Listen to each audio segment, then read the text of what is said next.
জীবনের অত্যন্ত সংকটজনক সময়ে কিরণ মজুমদারের পাশে দাঁড়িয়েছিলেন দেবচন্দ্রিমা সিংহ রায়। খুব অল্প সময়ের মধ্যেই একে অপরের ঘনিষ্ঠ হয়ে ওঠেন তারা। তবে সম্প্রতি শোনা যাচ্ছে সেই বন্ধুত্বে নাকি চির ধরেছে। বদলে গিয়েছে কিরণ ও দেবচন্দ্রিমার সম্পর্কের সমীকরণ।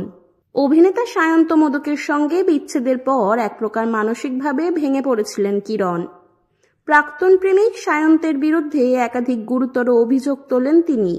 এমনকি সায়ন্ত মোদকের বিরুদ্ধে তার আরও দুই প্রাক্তন প্রেমিকা দেবচন্দ্রিমা সিংহ রায়, প্রিয়াঙ্কা মিত্র গুরুতর অভিযোগ তুলেছিলেন। এই অভিযোগে চাঞ্চল্য ছড়ায় টলিউডে। কিরণের দুঃসময়ে তার পাশে ছায়ার মতো ছিলেন দেবচন্দ্রিমা। এমনকি কিরণের প্রাপ্য টাকা ও ক্যামেরা ফেরত আনতে সক্রিয় ভূমিকা নেন তিনি। তারপর থেকে সামাজিক মাধ্যমের বেশ কয়েকটি ভিডিওতে তাদের একসঙ্গে দেখা যেতে থাকে। এই সময় কিরণ জানিয়েছিলেন, দেবচন্দ্রিমার কাছে আমি চিরকৃতজ্ঞ থাকব। কিন্তু সেই বন্ধুত্ব মাত্র কয়েক মাসের ব্যবধানেই নাকি ফিকে হয়ে গিয়েছে। সূত্রের খবর, এই পরিবর্তনের পেছনে আবারও সায়ন্ত মোদকের নাম উঠে আসছে।